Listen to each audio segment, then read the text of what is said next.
right, here we go. Welcome into Foxborough Rush. Travis Thomas with my main man, Keagan Stiefel. And Keegs, usually at this point of the program, I introduce it. I give your long resume, how great you are and how happy I am that we're together.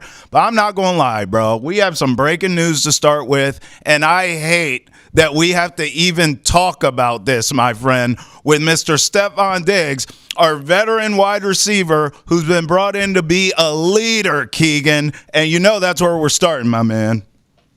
Yeah, I mean, this should be a fun day to talk about OTAs. You know, guys are getting back on the field. Ramondre Stevenson, he's back out there. Obviously, he was dealing with the death of his father. A great story, and it's all taken over by the Stefon Diggs stuff. Not an exciting show today. No, it's not. Okay, so Mike Vrabel at OTAs, as Keagan mentioned, literally his first 3 or 4 minutes of his presser were questions about Stefon Diggs. So let's set the scene here. By now, we've all seen the boat videos. This feels like the Love Boat 2.0, Keegs. We've seen the videos. We know what was going on that boat. Before we go to Vrabel at OTAs, let's just kind of talk about that because there's a lot going on. Aside from the twerking, okay, this is a family show, so I'm going to keep this clean. But aside from the twerking, there was recreational drugs involved. We saw this. Right. Keagan, this isn't like I'm not some sleuth here. Like, we can clearly see on the video what's going on here. So there's twerking, there's recreational drugs, there's a lot happening. And Stefon Diggs, right in the center of it, having the time of his life. And again, this, Keagan, I'm going to sound like a broken record throughout this portion of the program because this guy was brought in to be a leader. I didn't see leadership here. Now, he's not on the football field. I get it. But again, Mike Vrabel at OTAs today, we'll go to it now. This guy was asked about this for the first questions. First 2 or 3 minutes, he had to deal with not answering questions about Stefon Diggs because he doesn't have any answers. Let's take a listen. We'll react to the other side. Hi. How are you? Good. Hi, Karen. Hi, Mike. A video of Stefon Diggs has gotten a lot of traction in the last 24 hours or so. He's on a boat, having a good time, but the question comes in as to a certain substance that people are guessing what is and isn't. Is this something that the team has to look into? Well, it's something that we're aware of, and obviously we want to make great decisions on and off the field, and we're hoping that with our time here on the field today, and that when we don't have a script and we're on the call-up periods, that we're making great decisions. And so the message will be the same for all our players, that we're trying to make great decisions, and any conversations that I've had with Stefon will remain between him and I and the club. Have you talked to him since the video? I talk to our players every single day, the ones that are here and the ones that aren't. Are you expecting him to practice today, Mike? Not if he's not here. So he's not here. You guys will find out in a minute. But no, again. He was here last week, according to a video. Everything that we're going to do, Karen, is we're going to coach the guys that show up at 8. And the ones that say, hey, I got a situation, we'll be here at 8:05. We'll coach those as well. This is a voluntary part of our offseason program. And every player that's not here, which there aren't many, have been in communication with me and their position coaches. I was just going to ask, based on what you've seen from the times he's been around, how would you say he's progressing? Again, the timelines and the prognosis and everything again, we're working hard to get him back and to be ready to go. But you know, when he's here, we'll coach him and we'll have everything ready to go. Mike, any updates on Terrell? No, just that he continues to, like our players, work hard to get back, and excited to have him back. Again, the communication that I see every day with him and the players in their meetings and in the Zoom meeting, and I know that he's excited, and hopefully we'll get him back here sooner rather than later. Mike, last time we were out here for practice, Drake had a few interceptions. Do you care? How do you view moments like that on a practice field? I think that I care about every player's performance and that we continue to improve, and that there has been great improvement over the day. Everybody's going to have a bad day. There's a lot of reasons that go into it. We're not going to analyze every single practice and have explanations for things that came up, but the command, the operation, all those things have continued to improve. And I don't know who asked me, but what I thought would be a successful day, and then sure enough, I told you those things weren't going to happen. So hopefully the operation, the communication today, the execution has got to be better. We only have so many of these opportunities, and I'm hopeful that in front of us, the crowd of media, that we have a better day. God bless him, though, Keagan, because I guess two things. If this was Bill Belichick pre-Jordan Hudson, let's preface our More comments. than fair. Yes. Yeah. Pre-Jordan, the Bill we know around here. Fair. I think two things. One, Stefon Diggs may be cut today, and then two, he's just not even entertaining this. He's not answering. Yeah, he's not giving you anything. That's right. God bless Mike Vrabel for saying, hey, look, and he kept harping on this. We're talking about today. The guys who are here today, we're worried about today. We're working on. That's smart and it's cool, but at the same time, he's like, it's not a great day. I wish all these, you guys were asking me different stuff here. At one point he laughs, is Stefon here today? And he's like, you'll see in a minute. And he laughs. He goes, no, he's not, So he's giving you something while still giving you a coach speak. He's very human. And I like that about Vrabes. But I think internally, he has got to be peed off. And I would also imagine there's been a phone call by now between him and Diggs where there are some choice words coming from a head coach to a player.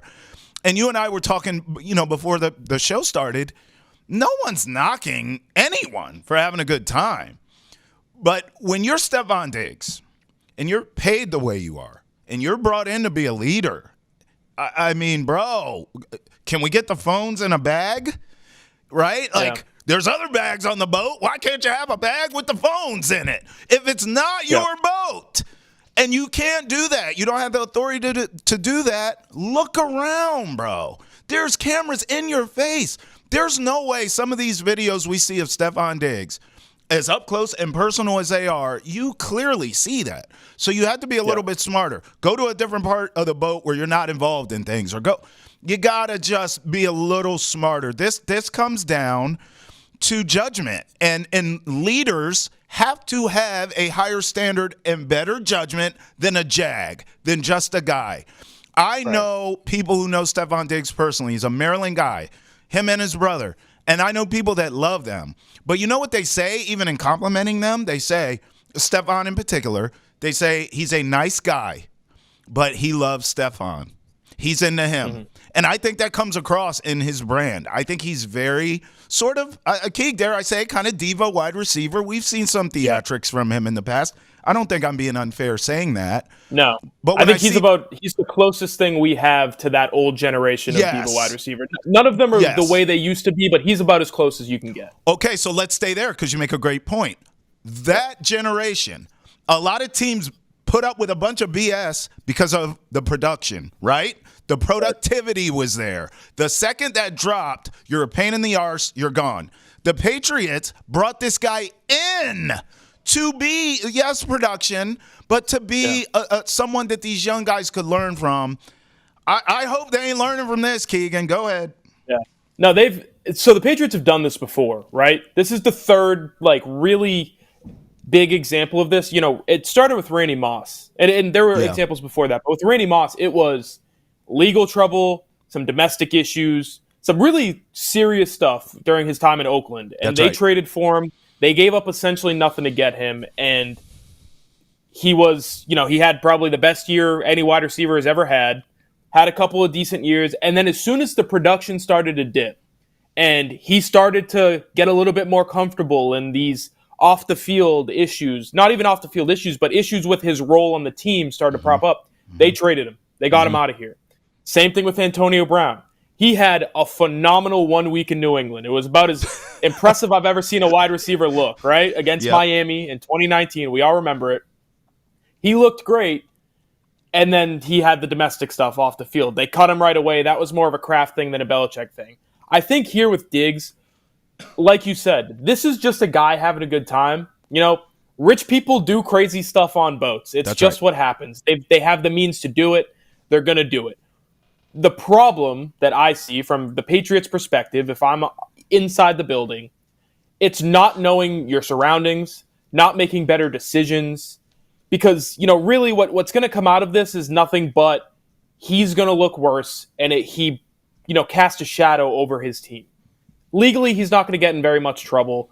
The NFLPA, their drug policy that they have, I read it over when I was writing the story this morning. If you're a free agent, you get tested the week you signed, and you don't get tested again for the rest of the year. So based off that, he's been tested for whatever recreational drugs. He's good, whatever. Doesn't really matter. But what he's bringing, with this situation is a cloud over the team. It's a cloud over his brand. Yep. And it's just a distraction. And it's going to be that way throughout the course of the rest of the summer until he's fully on the field day in, day out, and we're seeing what he's able to do on the field. This is what people are thinking about with Stefon Diggs. That is the issue right there. Well said. That's one of the reasons I thought of Belichick pre-Jordan Hudson when we opened the show, because it's like he used to talk about distractions all the time, and that's exactly what this is. And that's what I'm saying. Mike Vrabel, he already is high up in my book. But today he went up another notch because I just can only imagine he is seething right now. Yeah. But he was cool. He was cool to the media. He didn't lash out. He gave us stuff without giving us stuff. He said the right thing. It was still the coach speak of, hey, we expect our guys to make great decisions. You can see the quote at the bottom of the screen here. We want them to make great decisions on and off the field. That's monolithic. That's all of us. That's the Patriot way, right? And he's like, we're focused on the guys who are here today. I can only imagine how upset he is. I want to move on, but final word on this. What's your gut of where this goes? Mine is, I don't think there's any disciplinarian action from the league per se. I think the team could intervene here. I think the team, I don't know this time of year what a slap on the wrist looks like from a pro team, because usually – I've covered a lot of train wrecks in terms of players going bad with the Ravens, with the Commanders, and it's usually like legal action, and the teams kind of stay out of it until the legalities play out. I think it's the inverse here. I think because Vrabel's trying to build a culture, he can make an example now of a guy they paid big money to who's a big star, and there's probably not going to – I don't think the league's going to do anything. I think Vrabel may be the guy that does something here that sends shockwaves to the team and kind of sends a message to the team. Do you? What do you think happens next?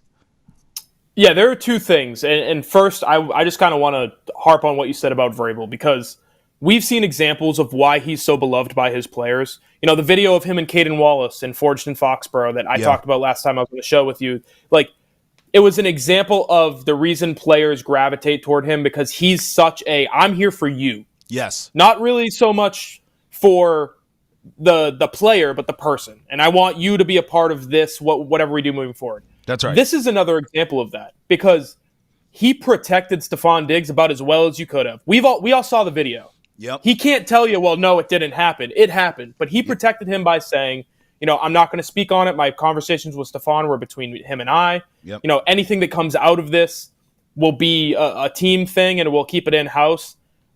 And he kind of deflected a lot of the attention, and I think that's why players love Vrabel, because I guarantee you, like you said, their conversations that they had with each other, not as formal. Vrabel was probably mother effing him. Oh, yeah. How dumb can you be? How That's right. stupid can you? You're 31 years old. You've been in the NFL for almost a decade, and you're gonna be on camera doing, idiotic stuff like this. So I think that's the reason why players love Vrabel. I think that's something that we're going to continue to see moving forward in his tenure. Well said. From the Diggs standpoint, the league really can't do anything. No. You don't know what was in the bag. No one can tell you what it was without, testing it or whatever it is, and they'll never get to do that. So really, unless he fails a drug test and they decide to test him, he won't get in trouble. I think the team, knowing Stefon Diggs, knowing that he's in the middle of ACL recovery, he wants to be on the field. He wants to be doing as much as possible. I think they told him, stay away from the team until you can prove that you're the leader we thought we were getting when we signed you.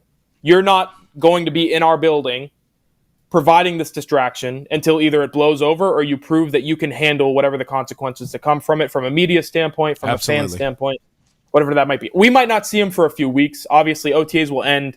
they'll have a few weeks off. Yeah. Once training camp starts, you got to have the guy in the field. He's too important to your team and where your franchise is going to not have him on the field. But until then, I wouldn't be surprised if we don't see Stefon Diggs till August or late July. Keagan, I'll take it a step further.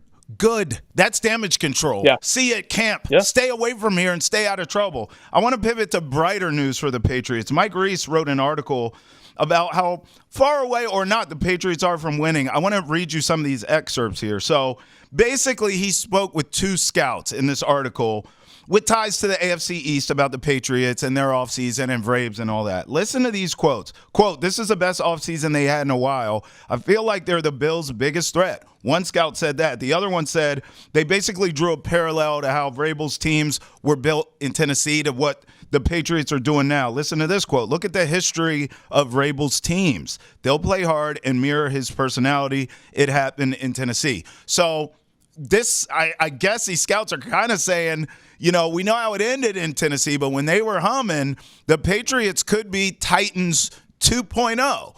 Do you think that's fair? Absolutely. Talent-wise, those Tennessee teams, they had some high-end talent. Obviously, Derrick Henry was there.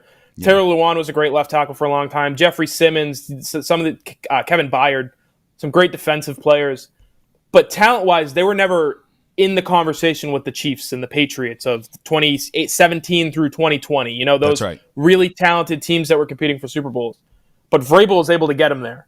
And the culture that they had built in that system was able to, obviously, they kind of ended the Patriots dynasty. Tom Brady's last pass as a Patriot, picked off by Logan Ryan, who played for the Titans. Mike Vrabel knocked them off at Gillette Stadium. So if you can build that culture with the talent that they do have, I think this is a much more talented team than any of the ones he had in Tennessee on paper. You've got high first-round picks, Christian Gonzalez, Christian Barmore defensively, all the free agency signed. Drake May, we think, is going to be a star. Better than any quarterback he ever had in Tennessee. Those guys stunk. So, talent-wise, and if he's able to establish the culture we think he is, absolutely, I think they can be a contender in the AFC East. It's not going to happen in year 1. It might not happen in year 2, but this is a 3-year rebuild. We've been talking about it for the past 2 years, 3-year rebuilds, but it restarts when you hire a new coach, and I think they're on the right track. Yeah, I'm glad you actually went there with the timeline because I'm with you. This second scout, the quote I read where he's like, I think they're Buffalo's biggest threat. I'm not quite there yet. I think I'm more in line with the timeline you laid out. However, I actually think the AFC East as a whole is going to be better. The Bills are the Bills. They have Josh Allen. It does feel as though last season maybe was the one where this is your chance. Chiefs aren't right. Something's off there. Can you beat Lamar? You beat Lamar and the Ravens. It felt like it was maybe their time, and they just didn't get it done. So in a way, I don't know if regression is too strong of a word, but I just think their championship window is not as wide open as people think. With that being said, they're probably still the best in the division. I'll tell you a team I'm high on. I know I'm crazy. I like the Jets. And the reason why is in theory of why it should have worked with Aaron Rodgers. The roster has been set there for years. They have a great roster. They need competent quarterback play. They didn't get it from a Hall of Famer in Aaron Rodgers. I think Justin Fields, who I still, to this day, don't think should have been benched in Pittsburgh. I think Justin Fields will flourish there. We know the Dolphins are soft, but they're a regular season team. I think the Patriots are in the mix there with those, Dolphins and Jets. But I am not there, Keagan, in terms of them going over the Bills. Now, I will say this before we go to break. I think the Patriots' schedule is advantageous to maybe fighting for a wild card. Maybe they're in the wild card picture. I'm willing to go there. But in terms of winning the AFC East, I am not willing to go there yet, my friend. But we're just getting started on all the Patriots talk. You know how we do. We've talked about how we think this team could take on the image and likeness of Mike Vrabel moving forward, building that culture. We saw him upset at OTAs today, even though he handled it smooth with the Stefon Diggs situation. We know this team's going to be tougher, so we'll talk about that on the other side, about how some of these new players with the Patriots can help them get there and be in Vrabel's likeness, if you will, that toughness, that no nonsense. Keagan Stiefel, Travis Thomas. We're just getting started on Foxborough Rush. Roll with us. We'll be right back. Welcome back to Foxborough Rush. Travis Thomas, Keagan Stiefel. All right, Steve, before we went to break, I laid out to you how this article by Mike Reist, he talked to a couple AFC East longtime scouts. Both of them are high on the Patriots. One of them even suggesting that they're going to push the Bills and usurp them and win the division. The biggest threat possibly to the Bills is what this scout said. I told you, I think the division as a whole is going to be better. I'm not willing to close the door on the Bills, although I do think that championship door is getting a little bit tighter. I love the Jets. I'm high on them this year, but in the end, the Jets are the Jets, okay? And then the Dolphins are softer than baby crap, so who even knows? But they're a regular season team. We know they're going to win in the regular season. And then you have the Patriots probably somewhere between Dolphins and Jets and maybe vying for a wild card. To that, you say what? And sort of how do you see the division playing out? Are you with the Patriots being the biggest threat to the Bills? I would say they're the biggest threat. It doesn't mean they're going to threaten, if that makes sense. Like, comparatively speaking, Patriots, Dolphins, Jets, who is the biggest threat of those three teams? I think it's the Patriots, without a question. Miami, I've consistently been down on, like you said, soft football team. I also think the high-end talent is no longer there. It's not what it was 2-3 years ago. So I don't see them as one that's going to come out of the gates and win 4 or 5 games to start the year and build up a little bit of a lead in the wild card race. The same with the Jets. Like you said, the Jets are the Jets. So from that standpoint, absolutely. I think the Patriots are number 2 in the division pretty clearly in my eyes. And you mentioned it before we went to break with their schedule and who they'll be playing. I love the AFC. I think the AFC is full of contenders. It's full of teams who could make the playoffs. You know, running through it, Baltimore and Cincinnati, and then you can include Pittsburgh, depending on what they do at quarterback, as playoff teams out of the North, right? Yeah. The South will have one. They'll have their division winner. And then the West, you know, Denver and Los Angeles, the Chargers, can compete with Kansas City for a wild card spot. You're looking at like 10 to 12 teams in the AFC who could conceivably make the playoffs this year. But they're all going to feast on each other while the Patriots have the easiest schedule in the NFL. So if you can take advantage of that, you can take advantage of a lot of splits in division. You know, one team maybe really beating down on some of the other middle tier teams and pushing them down in the wild card race. I don't hate their chances of being that 7th wild card team, that 7 seed that sneaks in and gets a playoff game against, you know, Baltimore or Buffalo, whoever it might be behind Kansas City. So I like their chances this year in terms of being a watchable product, which is a difference from what we've seen in the last few years. That's the exciting part. Is they're going to be fun to watch this year. I would agree with that. I would also probably, because I'm a hot take artist, as you know, my friend, you know, right now, the way, maybe I'm a prisoner of the moment, but right now, the way the Red Sox are playing, you know, obviously we know the Bruins are trying to figure it out. The Celtics, at least next season, we know are going to be shaky at best. Right. I think the Patriots, bro, like they have a real shot around town to be the bee's knees. I just think like Drake May, Vrabel, they got everything working for them. They have some momentum here. If they can go out, as you say, and be a watchable product, that's a check. But if they can chase a wild card, if they can get in a playoff picture, you know, you just laid out the AFC in totality. Brother, I don't know if 9 wins gets it done. I mean, honestly, they could have a great season and win 9 games and miss the playoffs. That's possible. Kind of throwing back to the Matt Castle year, right, where I think they won 10 games or 11 games that year and missed. Yeah, so 10-6 missed the playoffs. Was it 10-6? I knew it was something. I wasn't even here, and I remember that. So, look, man, like – you know, we could be looking at that where this team's good. They have a winning record. They're 9-8. We feel great about the future, but they miss out on the postseason. I could see that too. Either way, let's land the plane here. You and I both agree it will be a watchable product. You and I both agree. Temper expectations to a certain extent, but expectations are okay. Is that fair to say? Would you say I'll put a bow on this? Absolutely. All right. Yes, absolutely. It's fair to have an expectation for this football team. It was not fair a couple of years ago. Okay. All right. Then we'll move on with this because in the offseason, they made moves, and that's why the expectations are there.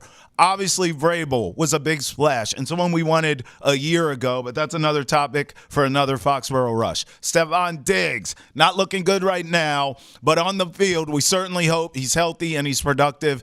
And we look back on the boat 2.0 and we laugh at it and we don't worry about it.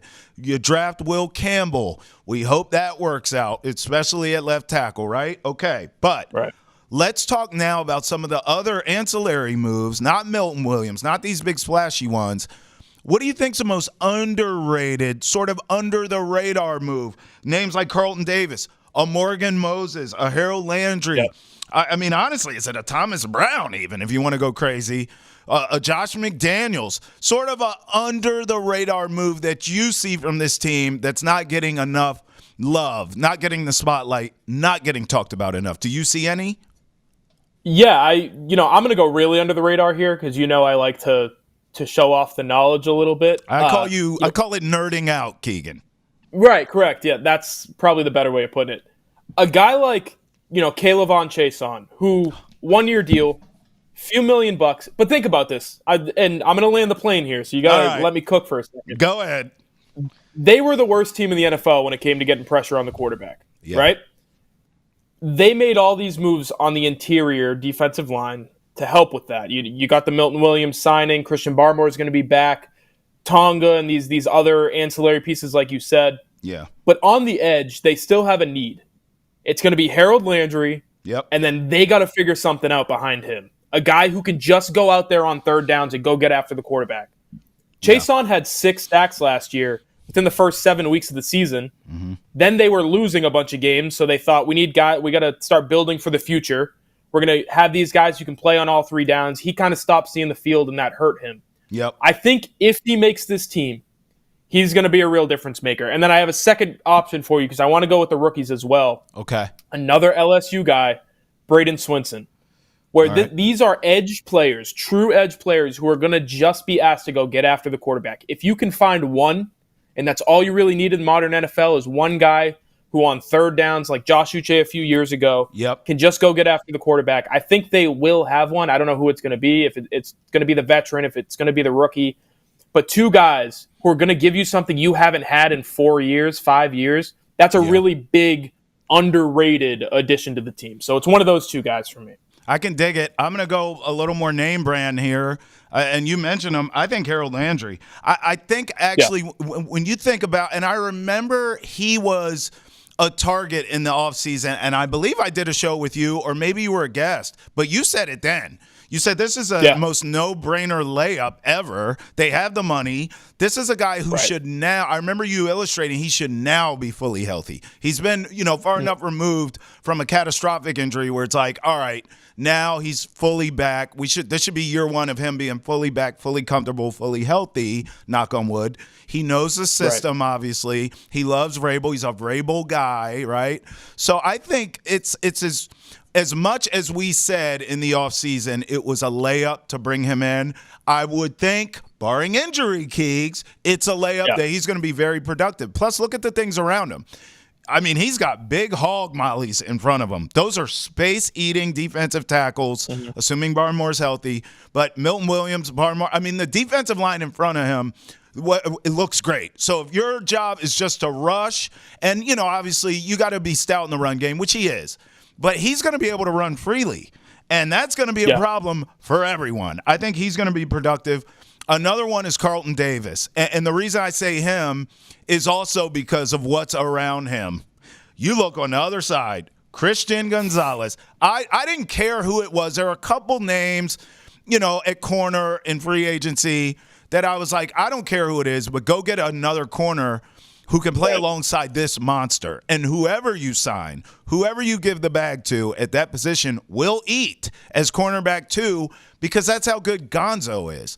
And Gonzo proved to me last season, Keegan, that he can stay healthy. So now that I see that, oh, my God. I mean, take the governor chip off. Let the kid ball.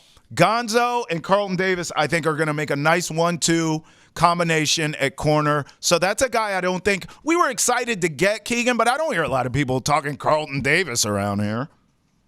Yeah, but if you put all of this together, right, we both talked about edge guys. You brought up the corners. Yeah. Turnover machines. This is what you want defensively. You want guys who could force turnovers. If they're getting after the passer, forcing bad throws, those are two guys, in Gonzalez and Davis that are going to feast off of that. That's so right. That's an exciting part to, what you're looking at for this team. And, the guys around them, the second level seems okay. It's a decent, you've got the two linebackers, Gibbons and Spillane. They're going to be all right. Your safeties, they're getting a little older. But if they're allowed to play up in the box because you've got sick corners on the outside, that's going to make things a lot easier for them. So I think they built it the right way where everybody's complementing each other and it's a unit. It's not just a collection of talent. I tell you what, you brought up some rookies. I'll go there with you.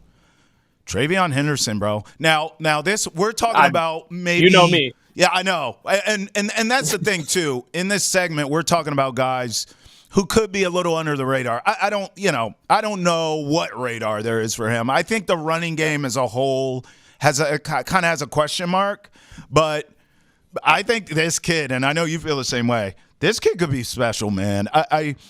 George and I argue all the time about this because he's like, well, he ran in a system of running back by committee at Ohio State. I'm like, yeah, bro, but that doesn't mean he can't be an every down back. It's Ohio State. Of course, it's also a damn running back by committee.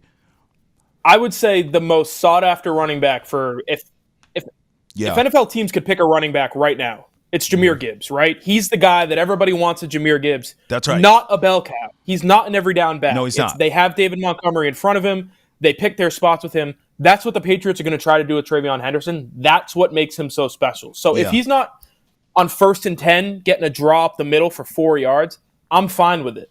Yeah. When it's 3rd and 4 and you need a first down, he's going to be the guy that's out on the field because he's that talented. And you also have Ramondre Stevenson. Everybody is down on him. I understand it. He's coming off a bad year. That is a top 20 running back in the NFL. He's going to be as consistent can be as long as he keeps those fumbles under control. And then you unleash Travion Henderson. This is how Josh McDaniels' offenses work. Sure. This is how the Patriots find success in the modern day, in the last 25 years, how they've done it.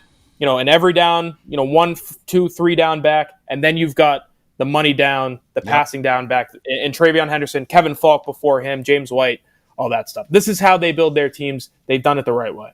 No doubt about it. All right, my man, still to come here on Foxborough Rush. Now, you know this, Keegs. This time of year, everyone feels so optimistic about their team's chances, and you should. But you should also be aware, some of the players on your favorite team are saying, hold up, not so fast. Give me my money. Keegan and I will explain next right here on Foxborough Rush. Hey, here we go. Welcome back into Foxborough Rush. Keegan, you like my give me my money? I love it. You went full TikTok there. That's all the kids are doing it. I know. Well, that's what this segment's about because some notable NFL players are missing from OTAs. I want to start with the one who gets the most money out of all of them, Kirk Cousins. Okay, so trade rumors. King of getting bagged. Oh, my God. Trade rumors galore for this guy. Yep.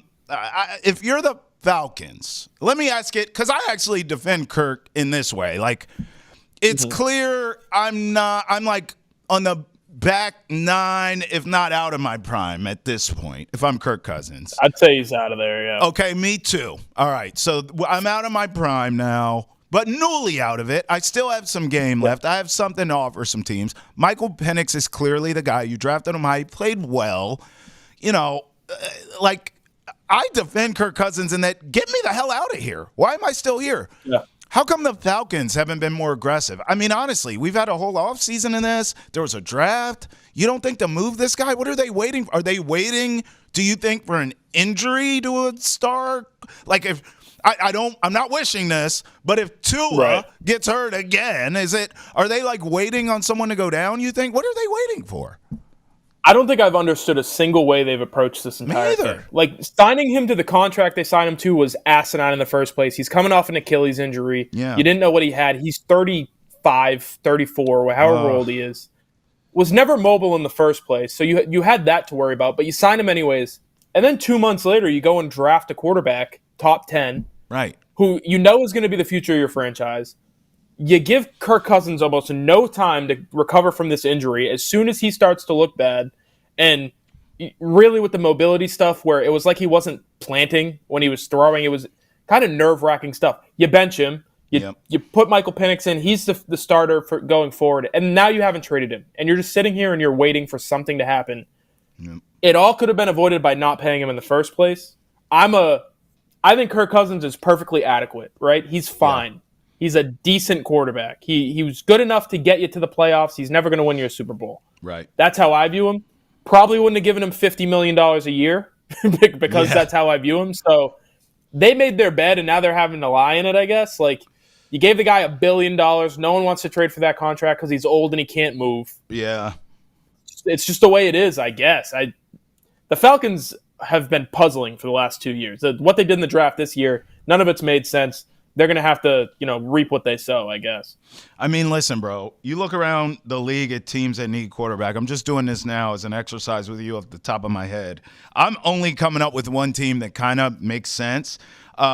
First of all, the teams that are horrible that need a quarterback shouldn't go anywhere near Kirk Cousins, not only because of the price tag, although I would think the Falcons are eating most of that, right? But not only the price tag, but you're nowhere near winning. And if you're that bad and you need a quarterback, you should stink on purpose to go get Arch Manning in the draft, okay? Teams like the Saints, you know who I'm talking about, right? But Raiders. But there is a team I think makes a little bit of sense. I think the Indianapolis Colts, if I'm them, and I can get the Falcons to eat that monstrous contract, they don't have money tied up. Now, they paid Jonathan Taylor, but they don't have money tied up in quarterbacks. Anthony Richardson's probably on his 9th life in his 9 lives as a cat, right? Like, this is it for you, buddy. You better ball out this year or it's a wrap. He kind of makes sense to give him some time, but if he stinks, get him out of there. You know who their backup is? Daniel Jones. Should I puke here or off camera? Like, go get Kirk Cousins, right?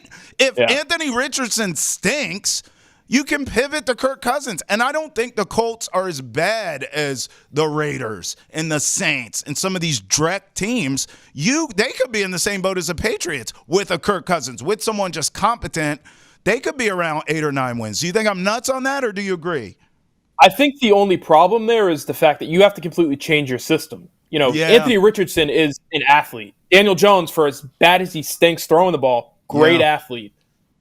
Kirk Cousins is whatever the opposite of a good athlete is. It's not just bad, it's gross. Like, it's not fun watching him move. You know what I mean? So that's where you run into trouble, where you build a system around a rookie quarterback. Yeah. Turns out the rookie quarterback stinks, and now you got to find somebody who fits that specific archetype and that mold. Right. That's what bad teams do. You know what I mean? Think about the way the Patriots did it with Drake May. They brought in Alex Van Pelt, forced May to kind of adapt to that system, and they're going to do the same thing with Josh McDaniels. They're just going to utilize what he does and include it into that system. Other teams they've gone about it the wrong way. So I don't know where Cousins ends up. I don't think there's a spot for him because, like you said, if the Saints are going to try to go get a quarterback, it should be Arch Manning. It should be whoever they think the best quarterback is in the draft next year. Well, listen, he's not going anywhere if the Falcons don't eat that contract up. So I think that's a first part of it is the financials. Once you figure that out, then I do think Cousins could be on the move. It's just a matter of what team makes sense. Hell, if I'm Pittsburgh at this point, why not? I mean, I'm picking up, hey, hello, yeah, Aaron, yeah, go ahead, stay in the woods with your shrooms. We're moving on. And then the next one, hello, Atlanta, let's talk. Like, get Kirk Cousins to Pittsburgh. What's the point? What are we waiting for? All right, other players. James Cook, this is a big one. He misses Bills OTAs due to, a new contract. They're trying to figure it out. They're far apart here. Yeah. That's a big potential story that right now it's still May, right? But if you go into camp and James Cook isn't there, that could be an issue for the Bills, don't you think, Keeks? Yeah, I mean, he's the only thing they have at running back. Like, Ray Davis was decent last year in kind of that time where James Cook, they wanted him to get a breather or whatever it was. Ray Davis was fine. Yep. Other than that, Josh Allen's your best running back. Yeah. If we're all being serious, other than James Cook. So they're going to have to pay him. I'd assume that they find, a middle ground here. I don't think he's one of the top running backs in the NFL. He's not going to get paid like it. No. But giving him security for having to play in Buffalo, for having to play in an offense where running backs really are not a huge focal point. It's depending on the game. It's kind of a game plan offense, the way they run things out there. So he's going to get money. He's going to get security. I do think it's going to bleed into training camp, and that's going to be a problem for them. If I'm the Bills, I'm paying them now, and I'm fixing whatever issues we have, and I'm getting everybody on the right or at the same page at least going into training camp. I'll be honest. I've always been pro player anyway when it comes to this stuff, just because of the violent nature of football, of sports in general. I think hockey players should get paid. I think basketball players, whoever, right? You could get hurt. It's all jacked up tomorrow. It can be gone tomorrow. But this is really, if I wasn't pro player, this would be a moment that would change me. This would be a watershed moment because the Bills literally changed their whole identity. For years, they had Stefon Diggs and Josh Allen. They were high-flying, and Gabe Davis and all these dudes. And they were throwing the ball all over the yard. And all that went away, and they turned to James Cook and said, man, we want to get more physical and run the ball and kind of make Josh Allen more efficient. And it worked. And it's because of James Cook's contributions. It's like, what do you mean you're not going to pay him? Like, you literally just changed the offense to, kind of centered around him, as you're saying. The run game is him. It works. And now you're playing with his money. It's just stupid to me. How about Kyle Pitts? Go ahead, buddy. Just last on Cook, it's an example of waiting too long. They waited too long. They should have paid him a year ago before they made him a focal point of the offense, and they wouldn't have to worry about this, right? So that's right. On Pitts, I saw this morning, this is live TV, folks. He's injured, right? It's not really a contract issue. He's got a foot injury. He's not out there practicing. That makes sense. Yes. I'm going to just quickly move into Shamar Stewart. Yeah. I don't know if he's a genius or an idiot. I really can't tell because you probably never should have been a first-round pick. You got picked based off of your abilities, not your production. Yes. He did nothing in terms of production on the field at Texas A&M. And now he's holding out for a team who defensively needs anything. That's why. So I don't know if I think he's, like I said, he's smart because he knows they need something and they're going to give in because rookie contracts, it's really just guaranteed money. Yes. That you're arguing over. You're all on a scale. You can't really make more or less. It's just what's guaranteed. Or is he doing this because he knows he's going to stink and he wants the guaranteed money because in 3 years, he's like, I'll probably have 4 sacks in the next 3 years and they're not going to want to pay me. So let me get as much up front as I can. I don't know. I don't think so. I think it's so weird to be a rookie and to be quabbling with your team over like $4 million guaranteed bucks because it's not hard, like we've seen, to get your 5th-year contract picked up because teams just need guys who can rush the passer. So if you're even halfway decent, they're going to pick that up. Sure. I'll never call him a genius. That's for damn sure. But Fair. What he's doing is he's holding their feet to the fire because they have nothing on defense. And let us not forget the Trey Hendrickson drama, okay? So he knows. He's like, bro, you need me. Give me that guaranteed money or I ain't coming. And then what are you going to do? Mm-hmm. I think he's going to get his money. I don't think he's a genius, but I think this is a shrewd business move. How about Hassan Reddick? Same deal here with him, I guess. Is this like it feels like he's always in a contract. Who's his agent? Like, why are you always in contract beef? He's an a-hole. I don't know how else to say it, but like Hassan Reddick, if you remember, drafted by the Cardinals, was not good until his last year with them, was great, goes and signs with Philly, has some great years, forces his way out of Philly, never gets the contract for the Jets, refuses to play until his agent essentially told him, if you don't play, your career's probably over, plays, sits out for like the last 2 weeks of the season. And then he signs with Tampa Bay because they need a replacement for Shaq Barrett, who just retired again for the 4th time. And he's holding out again. Like I think he just stinks. He's just a bad dude. Stick to your commitments, man. You are not as good as you think you are. Yeah. I think that's the big thing. He's not as good as he thinks he is, and he's not going to provide what these teams need for him for the amount of money that he's asking for. So I really, like I said, I'm pro, or like you said, I'm pro player, just like you are. I want these guys to get paid. He's been paid plenty. Now it's time to show up to work and do your job. There's a line, and he's crossed that line. Like, get to work, put some pads on, probably has to lose a couple of pounds and get ready to go for the season. I'm not going to lie, bro. Foxborough Rush is a family program. You get TikTok references and you get cleaned up cuss words. I mean, you got to check for us here on Foxborough Rush. All right, when we come back, we'll wrap up this program.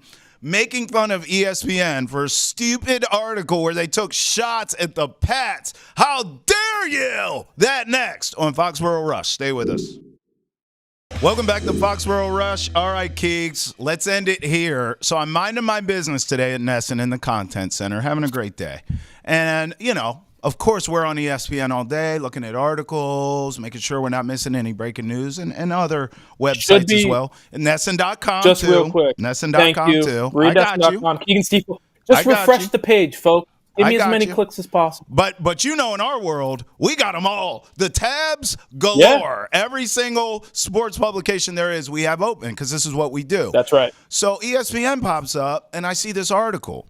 And it's like a FPI rating. And I'm like, FPI? Not FBI, FPI. Right. So I remember hearing that from college. So I'm a college football. So I'm like, let me click on this.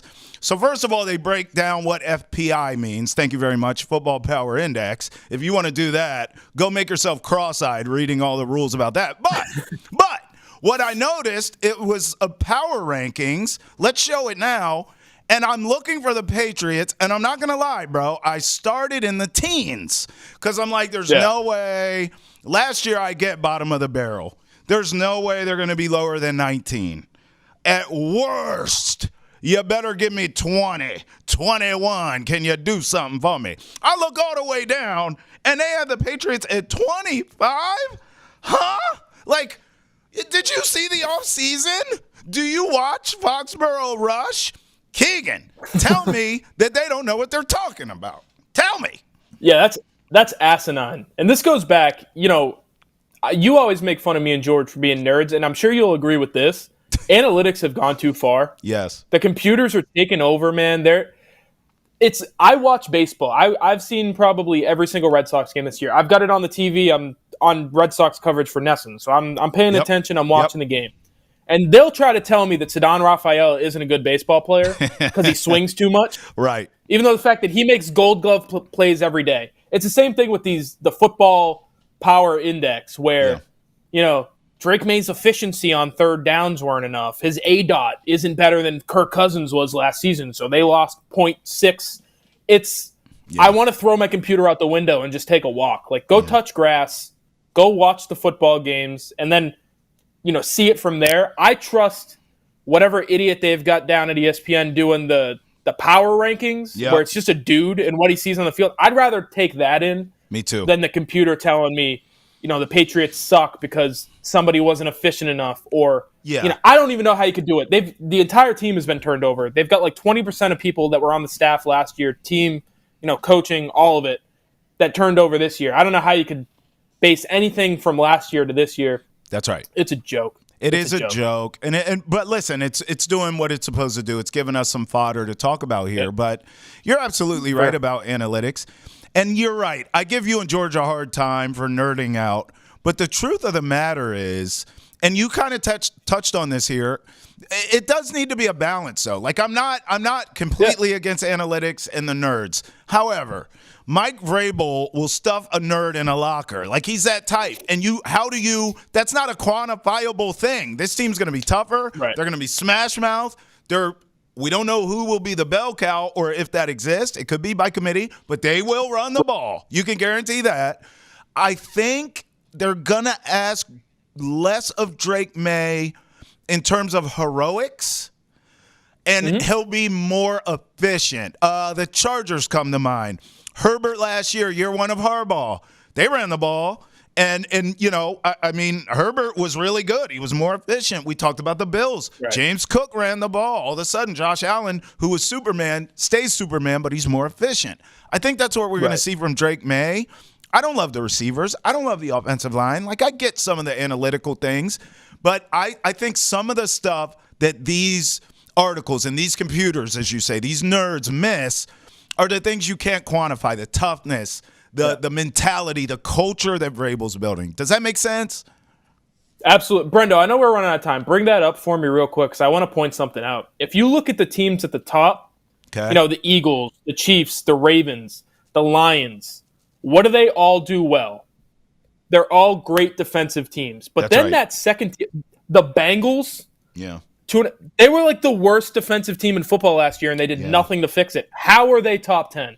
That makes zero sense. So it's not really like taking everything from a team standpoint into play. It's, these guys score a lot of points. They don't give up too many points. They get a lot of sacks, whatever it might be. I don't think they necessarily have the right things going into these formulas to bring these up. The Bengals being as high as they are, the Rams being as low as they are, in my opinion, the Vikings being somewhere in the middle, none of that makes sense to me. Yeah. I think and maybe it's because computers are smarter than me. I'm not going to deny that. I just don't think that's how I want to consume my football. I want to watch it, and I want to be able to come on here and tell Trav, who stinks? The Bengals defense. Can't stand watching them. They suck. Bad football team. So that's how I'm going to consume my football, and I won't change for anybody. Hey, man, don't you ever change, Keagan Stiefel. Just let's make them happy. Ready? The Football Power Index is a measure of a team's strength that is meant to be the best predictor of a team's performance going forward for the rest of the season. FPI represents. Oh, would you look at that? We're out of time. Sorry, geeks. Right. Sorry. I was trying to give the definition, but we're out of time. What a shame. I'm glad you stopped because my eyes were rolling into the back of my head. I might have passed out while you were doing it. Bro, I promise you, if you and me went to class together, if we went to school together, they would have separated us, my friend. Keagan Stiefel, Travis Thomas, we have a blast here on Foxborough Rush, and we thank you for partying with us. Till next time, when we party again, peace out. Thanks for rolling with us.